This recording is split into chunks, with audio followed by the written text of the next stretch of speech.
Imran, and thank you very much for the invitation to speak here. As Imran said, I'm going to talk about Edouard Glissant. It's my daily ritual every day when I wake up to read 50 minutes of Edouard Glissant. I think it's an extra. Here we have Edouard. It's an extraordinary toolbox, I hope, for all of you. Before beginning, a quote from Etel Adnan, the poet. She says, "The world needs togetherness, not separation, love, not suspicion, a common future, not isolation." And these words are part of a project I launched a couple of years ago to save handwriting, because I realized, talking to Etel, talking to Umberto Eco, that more and more handwriting disappears. So I ask artists every day to handwrite, to doodle, post it in social media, in books, and launch this as a movement. And in a way, it is a global movement, but it very much resists, in a way, this form of disappearance, this form of extinction of handwriting. In an increasingly isolationist and also regressive political climate, contemporary art institutions must contribute to the exchange of ideas across cultural boundaries and also the imagination of futures. Today we see political actors across the world promoting and taking advantage of the promise of a return to an idealized past that never existed. This nostalgia exploits the false assumption that cultural exchange is a function of modernity and that it's necessarily commensurate with the loss of identity. It is the duty, I think, of all of us who work in the field of culture to resist the idea that sharing culture, the systems of knowledge by which we live, in any way diminishes them. It's our responsibility also, I think, to demonstrate that progress is achieved by pooling knowledge, by this idea that every day we go beyond our fields and try to pool different disciplines together. And that, of course, is working towards a new future rather than an illusionary past. And I think, in a way, the question is if for that we need a new manifesto. And the notion of the manifesto is, of course, problematic because it's a kind of a proclamation, a declaration. It's very much charged with, an idea of imposing something to the world. I think today's manifesto needs to be different. I think it needs to be something which has to do with listening to each other, listening to the planet, finding formats for listening. As Tino Segal commented, actually, during a marathon, we did at the Serpentine, the Manifesto Marathon. We bring together at the Serpentine every year practitioners from all fields in our knowledge marathon to listen to each other. He really said that he did not want to make such a declaration of intent, which is very 20th century, but to find a manifesto of listening. And that's really what I want to talk today about. The idea of Edouard Glissant has to do with that. The 21st century will be more like a dialogue, a conversation, and that in itself can be the manifesto. Now, Edouard Glissant, and that's in a way his manifesto, it's a manifesto-like structure, came up with this idea of mondialité, as Imran said initially. A manifesto-like structure which has to do with resisting homogenized globalization and at the same time promoting or furthering global dialogue. Glissant very early on, and this notion of mondialité is difficult to translate. It's a French notion. Maybe we need a neologism for that in English. Mondialité could maybe be translated as mondiality. Across the world, we have, of course, witnessed the homogenizing forces of globalization, where local differences are neglected in favor of globalizing forces. Moreover, the plurality of words, meanings, and interpretation has increasingly come under threat from cultural colonizers who seek to quash the richness of our differences. So Glissant early on understood with mondialité that there is a potential actually to, on the one hand, resist homogenizing globalization and at the same time build bridges. Glissant was born in Martinique in 1928 and died in Paris on February the 3rd, 2011. He called attention to the means of global exchange that do not homogenize, but actually produce difference from which new things can emerge. And what is so radical about Glissant thinking is not only his prescience, but also the breadth and relevance of the possible application today. That's why I think it's so urgent to read him. He is a toolbox. The homogenization of cultural differences represents a threat, and Glissant a potential path by which to escape it. Now, obviously, you might wonder how, as a curator, a museum director, I can apply that on a daily basis, and I'm going to give you a few examples of exhibitions which try to do that. First of all, do it. We tried to do an exhibition where we ask artists to come up with instructions and how-to manuals, where basically artists would give us pieces, instruction pieces of what we could do every day in daily life. And these instructions have the format of short texts, which are translated into many languages. And this exhibition has happened in more than 100 countries so far, and cities, in more than 100 cities. And whenever this exhibition tours to another place, we invite local practitioners to add instructions to the mix. So in that sense, it's a global project which tours around the world, but very much listens each time it happens to what is locally necessary and makes each time a local research. So that is very different from the previous idea of a traveling exhibition, right? So we would have an exhibition, we create it, and we send it around the world. That's homogenized globalization. As opposed with Do It, we don't send anything around the world. We have these instructions, and then each time they get locally interpreted, and the pool of idea grows, and each local venue, adds to the mix. So that's a kind of an example of what mondialité in that way could be. It also means that the exhibition can go outside the museum, that it can actually go into the world, that it becomes an archipelago. As Glissant says, the American archipelagos, where he's from, are extremely important because it was in these islands that the idea of creolization, that is the blend of culture, was most brilliantly fulfilled. Continents reject mixings, whereas archipelagic thought makes it possible to say that neither each person's identity nor the collective identity are fixed and established once and for all. And here a quote from Glissant: "I can change through the exchange with the other without losing or diluting my sense of self." And in a way, that idea is what Do It is about. Wherever the exhibition goes, it can change, it can grow, and of course it also means that we don't need any transport. The exhibition is not shipped. It's just each time locally researched. It also means that it can go into society, that it can go into the world. So it went from the museum into schools.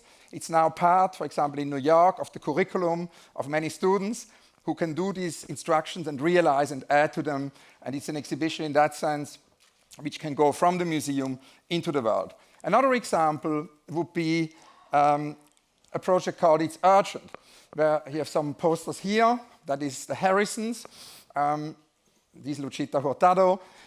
We commissioned posters from artists about what they feel is urgent today. The two most discussed topics are, of course, extinction, how art today can resist extinction, the sixth extinction, as Elizabeth Colbert says, the sixth mass extinction, but at the same time also the extinction of cultural phenomena, etc. The second theme, inequality. So many artists realized posters and billboards. This exhibition started actually in Denmark as part of a music festival, Heartland, and at the same time also a Kunsthalle Charlottenburg in Copenhagen at the moment of the European election this year in May. And it now has become, again, a globally touring exhibition where, again, we don't ship anything, but in every city we invite local artists to add to these posters. We are at the moment discussing with Judy Chicago and Jane Fonda how to actually develop this project as well in the US. And in that sense, it's an evolving exhibition. It organically grows. And another example is, of course, the project I mentioned initially, which is the handwriting project with Instagram. And the story of that is kind of part of that Glissantian mythology, because I would read in the morning 15 minutes, and then I would think, how can I contribute to this idea of mondialité? How can I further a global dialogue, yet at the same time resist extinction? So I realized, talking to Umberto Eco, that handwriting, doodling, disappears.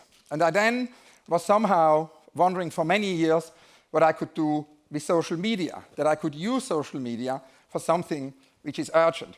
I was then with my partner Cour Chongin on a vacation, actually in Bretagne in France, and we went on a walk with the poet Etel Adnan, whom I quoted initially, and also her partner, the artist Simone Fattal. And all of a sudden, it started to rain, very heavy rain. So we found protection in a coffee shop, and were waiting for the rain to stop. So then some hours passed, we had a really intense conversation, and after maybe 3 or 4 hours, it was still raining very intensely. Simon, my partner Ku, and I started to go on our phones and answer some emails. Not Etel, the 92-year-old poet, a visionary poet and artist, took out a little notebook and started to write a poem. And I just thought it was the most beautiful thing I had seen in many years.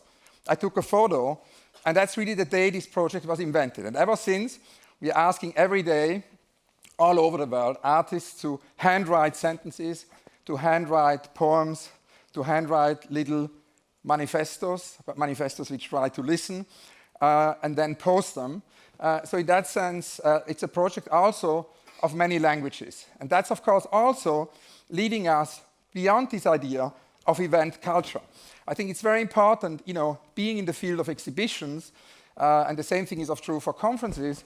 These are all events. They happen at a certain moment. And I think it's important, given the challenges of our time, of extinction, of inequality, that we start to think about more sustainable models, that we start to think about projects which are long durational, not events, things we are working on for 5 years, for 10 years, for 20 years, maybe also for 100 years. And that, of course, brings us then to the Serpentine and to our 50th anniversary, which is happening next year, because Imran also asked me to talk a little bit about what this wider world thing, the urgency of addressing the wider world, means for an arts institution. Now, next year, the Serpentine has its 50th anniversary, and rather than looking back, we, of course, considering the archive, but we felt it's important to look what's happening in the next 50 years. How can we actually imagine to go from 2020 to 2070? So the first thing we did is that we appointed a curator of ecology and started what we call the General Ecology Project, which is not an event for our birthday, but a project which will continue to be at the center of our activities for the next years to come. And that, of course, is another pioneering artist who I think is very important here to remember. I think it's important to remember Gustav Metzger. Gustav Metzger, already in the 70s and 80s, started to talk about extinction, and he came actually to the Serpentine almost every day, urging us to address these themes, and he's very much the reason why today we have this project. So for the 50th anniversary, we invited 50 artists, practitioners from different fields to come up with a project, with a campaign, and we'll present. And that, of course, brings us also to the question, how can we go from exhibiting to production of reality? How can we actually implement things in society? Now, something very interesting happened. We have free admission at the Serpentine, and obviously, like the park, everybody can have access. And that idea of free admission seems very important. I spoke to Tim Berners-Lee a few weeks ago. It's the 30th anniversary this year, 2019, of the World Wide Web. And Tim, of course, is extremely concerned about the loss of net neutrality, about this idea, that we have a fast internet for those who pay and a slow internet for those who don't pay. So obviously, free admission for an art institution is the baseline. It should be for everyone, as our pavilion in the park are there for everyone, which leads also for many people to encounter art and architecture who maybe at the beginning of the day would not expect to do so, right? It sort of brings out new audiences to art. Now, we had an exhibition with Arthur Jafa, visionary filmmaker and artist, and the important thing is to listen to artists. And he told us, this is not enough. You cannot just expect, people to come to you. You need to go to many, many different neighborhoods in London where maybe people don't have access to art, where maybe people do not come to central London. So we started a project with the leader of Barking Dagenham, Daryl Rodham, to actually create a Serpentine project in Barking Dagenham, one of the boroughs in London with the highest unemployment rate. And we brought in Suzanne Lacey, the artist, to actually be our artist in residence, and she will work with many different communities over the next couple of years to actually think about what it means to bring art, to bring contemporary art to Barking Dagenham. At the same time, we also think about this idea, again, of John Latham, the idea of to produce reality, because the production of alternative realities is really embedded within the life and work of another visionary artist, John Latham. And I mean, in a way, Imran said at the beginning, you know, I would talk about Glissant, I quoted Metzger, we have Etelanan, we have John Latham, a restless and brilliant artist who recognized no boundaries between the worlds of art, politics, science, and sociology in the 60s. His interdisciplinary and all-embracing approach offers a toolbox for artists seeking to engage directly with the current political climate. His statement that I make the world and the world makes me. I make the world and the world makes me speaks to the crucial role that artists can play within society, reconfiguring our present reality to make possible alternative futures. And that really is what we are trying to do, because Latham, since actually he started exhibiting in the 40s, has always been preoccupied with this idea of how to bring art into society. So together with Barbara Stevini, he founded an organization called APG. It's the Artist Placement Group. And you might wonder why I quote these different examples, you know, from the past. I think it's important that the future can sometimes be invented with such fragments from the past. And we live in an age of a lot of information. We have never had more information before. It's exponentially growing information, but that does not necessarily mean that we have more memory. It might actually very well be, as Rem Koolhaas once told me, that amnesia is somewhere at the core of this digital age. So we also need to protest against forgetting. And that means that we need to think for the current crisis, which we've heard so many brilliant speeches about this morning, that we might also find certain initiatives in the past, from the past, which we can use as toolboxes, such as Glissant, whom Imran mentioned, whom I quoted initially. I think it's very urgent for us to all revisit Edouard Glissant, but such as also John Latham and Barbara Stevini. And this idea of the artist placement group is a very brilliant idea, I believe, for the 21st century. Because what it means is that every company, every corporation would actually have an artist in residence. Every government would have an artist in residence. And even better so, they would have an artist on the board. And that, of course, is an incredibly urgent idea at the very moment when more and more companies in tech, in fashion, start to collaborate with artists, with poets, to do collaborations. We have to go further than that. I think it's extremely important that all of you who have companies put artists on the board, as John Latham said. And in a way, the same thing is true for governments. This happened, and that's the last example I wanted to tell you how effective that can be. It happened in Manchester, because many years ago, probably 15 years ago, the mayor of Manchester realized that Manchester needed reinvention. So had this great idea to bring Peter Saville, the legendary Peter Saville, in as the creative director of Manchester. And they had long brainstormings, and Peter had an office in the city. So, what's the Latham idea? The artist gets placed in a city as the artist could be placed in a corporation, in a company. And Saville came up with this most brilliant idea of the Manchester International Festival, a truly interdisciplinary festival, which has since then become one of the leading festivals in the world, where only world premieres would happen.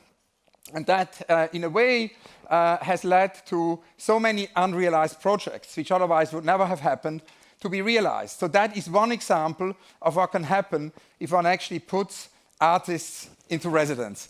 Just to conclude, I wanted to say, because I was asked by Imran not to do a marathon, so somehow to try to bring in everything into 15 minutes. So this is not a marathon, but if you want to know more, you can visit the Serpentine Gallery's website.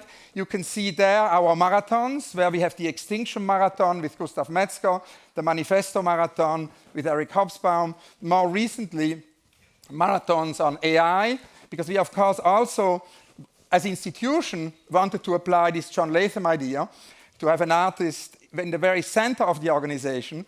So we appointed with Ben Vickers an artist to be our chief technology officer. We have an artist as a CTO, and that produces a lot of new experiments in art and technology, which you can see on our website as part of the AI marathon, the guest, ghost, host, and machine marathon, and more recently also the work marathon, where we actually looked together with the philosopher Bernard Stiegler into the future of work and what happens to work in the age of AI. At the same time, if you want to know more, you can also see on the Serpentine website the Cos Park Nights, where basically every week during the summer we invite an artist to take over the pavilion and create a kind of a Gesamtkunstwerk in the pavilion. Thank you all very much.